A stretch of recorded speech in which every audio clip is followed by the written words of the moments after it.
abitavo in una casa di mia proprietà, naturalmente non nuova, però con i miei figli, il cane, il gatto e i nostri vari animali ci stavamo tranquillamente.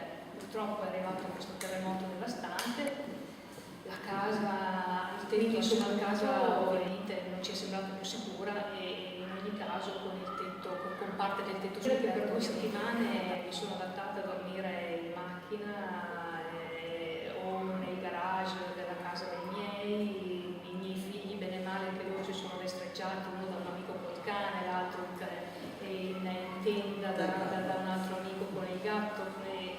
Insomma, per il primo mese la situazione è stata così molto delicata. Trovare una famiglia che aveva un camper che non usava più, molto piccolo, molto vecchio, ma tenuto bene, funzionante. Abbiamo cercato di arrangiarci, per fortuna andavamo incontro all'estate, il tempo era buono e bene o male abbiamo passato alcuni mesi di relativa tranquillità, cercare di rientrare a casa, quindi cercare di sbrigare tutte le faccende burocratiche che sono lente, lunghe, contorte, e si fa fatica ad arrivare a una conclusione, vedremo chiara, muoverci per vedere cosa si può fare per ottenere i contributi, per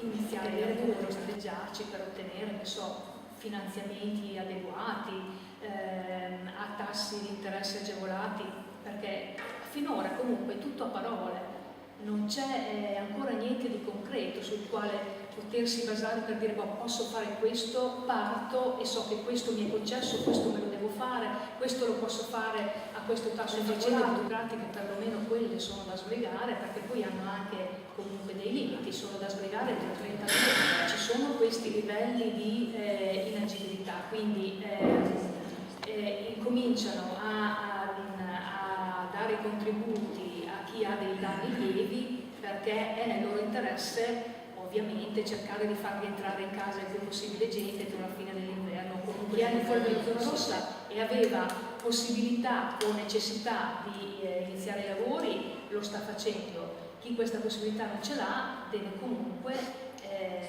aspettare questo, e diciamo che ci si sta arrabattando per capire come saltarci fuori. Purtroppo eravamo già in un periodo di crisi, quindi le cose erano ulteriormente dentro il camper, cioè o ci sono 45 gradi o non c'è freddo, quindi questo l'abbiamo già dalle tende, smantellare le tende a fine settembre fino a ottobre. A parole mie è impossibile comunque, però si parla di tutte le tende o si parla di tende che sono regolari. Per quanto riguarda le tende della protezione civile, nessuno sa niente quando le tende. Il problema diventa fra qualche 10 giorni, 15, 20, un mese, quando arriverà il freddo. Questo diventa un problema, perché io sto cercando una casa e non mi chiedono 7, 8, 900 euro d'affitto, più spese condominiali.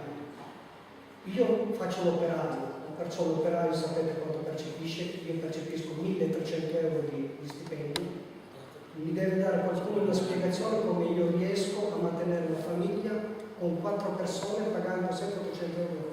I primi 6 mesi sono stato messo in cassa integrazione perché la ditta per cui lavoravo aveva il capannone inagibile, loro sono stato messo in cassa integrazione da parte dei datori di lavoro e io in quei 2 mesi fortunatamente ho usufruito dei pasti per la protezione civile dalle persone volontarie che passavano lì nei campi e ci distribuivano alimenti, bevande, vestiario e insomma cose di prima necessità.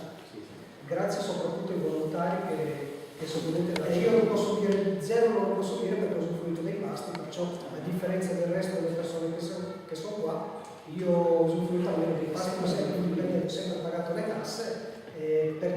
Almeno il minimo potevo dare, però oggi sono andato ovviamente a usufruire del pasto che mi danno già da 3 mesi. È stato comunicato che la cucina viene smantellata anche il presto possibile. In pratica da stasera i pasti verranno forniti da altre parti. Da oggi, Franco? Da stasera. C'è un tanto di biglietto che che i pasti non verranno più cucinati lì, verranno usufruiti, verranno dati sempre i pasti, però non si sa dove vengono e fino a stasera non lo so. Tu Valerio abiti in un albergo a 50 km. 53 km. Ti ricordami su Lamberto? No, Castelfreddo.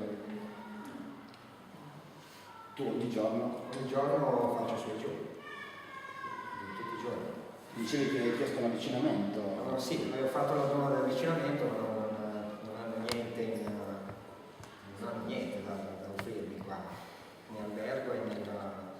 Allora, cosa che dice Valerio, ti ho dato un'opzione, o vai in albergo oppure ti arrangi e ti diamo il sussidio di 100 euro per persona. Scusa, Lui ha 100 scelto euro al mese a persona?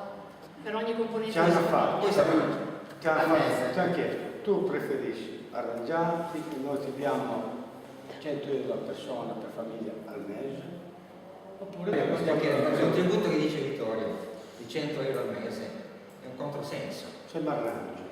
Ok, ti arrangi, ma io devo fare 100 km al giorno. Vabbè. Le 100 euro, cioè non servono a Allora, non niente. cambia. Certo, accettando quelli rinunci a tutti gli altri aiuti. A fine di giugno è stata fatta, c'è stato questo invito a scegliere un tipo di aiuto su tre. Accettandone uno automaticamente rinunciavi da quel momento a tutti gli altri. Che cosa è successo? Che molta gente che si era già arrangiata o in tenda o in camper o in roulotte o a casa di amici e parenti ha detto va bene, prendo il contributo di autonoma sistemazione e mi arrangio. Che cosa è successo? Che da quel momento io sono una di quelle, essendomi arrivato il camper, dico va bene, prendo il contributo di autonoma sistemazione e mi arrangio. Che cosa è successo? Da quel momento ho rinunciato a ogni tipo di altro aiuto, ma di quei soldi lì ne deve ancora Il primo settembre ci ha arrivare. chiamato tutti in comune, sempre per tornare al discorso della sistemazione. Ora io che ho fatto il mio lavoro qua, io sono a posto, diciamo, non sto finendo, vabbè. Però ci hanno detto, d'ora in avanti il comune, non più dice la protezione civile che mi dà i soldi, ma la regione. Ci hanno detto 200 euro al mese a persona. Questo Agli è- anziani più di 65 anni 300 euro. Fino a quando? Fino a maggio 2013. Hanno detto, però dei soldini li abbiamo visto ancora di più. I tuoi mobili dove sono in questo momento? Metti su 5 Sì. posti, i tuoi mobili. I mobili? Sì, li hai messi in 5 posti differenti. Pensa se devi pagare. Se devi pagare 5 affitti per Allora, fare tre posti questo. pago. I tre posti pago, perché c'ho 2 garage in affitto e dove abito in affitto pago. E tu Quindi c'ho 2 garage in affitto e dove abito pago. No, la scusa, la tua esperienza durante la scossa, quella notte che sei rimasta incastrata. Proprio non riuscivo a uscire di camera. Che era caduto un televisore giù, uno specchio, avevo stendino lì, sono uscita per l'ultima. Non ce la facevo uscire. C'erano più lontani dentro, il televisore spaccato per terra, i mobili della stanza piegati, c'è il bottiglia della cantina spaccolata. tutto spaccato. Era una casa di proprietà la vostra? So che io ho fortuna di una pezzo di terra, ci ho messo un campo, una casetta un modulo abitativo, poi davanti ci sto facendo un coso di legno, tutto chiuso, io ci devo passare l'inverno, non ci siamo qua. Abbiamo fatto, Pietro, un po' questa ricerca dei teloni, ci stanno dando dei preventivi, ci sono persone in Sardegna che attraverso il loro si stanno. Io ti ho detto, per me, io... Tu sei a posto, però le tue notizie mi servivano, proprio legate alla qualità del telone, da cercare, mi sono un po' orientato Sì, su quello che mi hai detto e Il nylon da noi non serve a niente. per quello che Io dicevi, dei teloni, teloni. Se usi delle tende militari, quelle molto robuste, Allora la tenda militare... per saperlo. No, io dico, qua da noi no. Da noi c'è un clima che d'inverno ho freddo, umidità. Mario, tu sabato sera hai dovuto, come anche sabato Ricca e Vincenzo sono scappati in casa a dormire. Ho visto i mobili che hai riparato ma quei mobili se ci fossero messi dentro, se al posto di quel gabbiotto, quella tettoia, tu hai una tenda militare. Andrebbe meglio. Ok, per quello, magari dietro non servono, però se per caso viene a vedere il posto. Sì, è una tenda che sia tenda va bene, si può fare anche da perché Allora, è un clima micidiale il nostro qua. Sì, qua non si può pensare di questo. Ora, la scorsa è arrivata per 11, per 13, per 15, non lo so. Zero, cioè vi posso dire, io sono disposto a offrire un bicchiere d'acqua e da questo partiamo in più, perché allora fateci capire che cosa può servire, di modo che anche le nostre energie o quelle di chi ci sta a fianco siano indirizzate come loro la situazione non ce l'hanno il coraggio di dirlo, ve lo dico io. Loro praticamente hanno la casa emergenziale, giusto? Loro non hanno cortile dove abbiamo avuto l'aiuto di una famiglia, ci ha dato la terra, abbiamo appoggiato questa casa mobile, ci ha dato tutto più di meno, adesso ci danno 2 camere per portare anche la roba che abbiamo in casa, i mobili, la casa mobile abbiamo dovuto comprare. Al costo di? Nulla, perché poi il nostro sindaco, adesso che ci siamo, ha fatto una battuta che ci farebbe le case in Canada, le casette qui in Canada. C'è una buffonata così non mi Se vuole che abbandoniamo la nostra roba, con tanto sacrificio, in 50 anni che io sono qua, con tanto sacrificio, per avere quello che ho, lo devo lasciare in 2 giorni per rimanere senza, per accontentare lei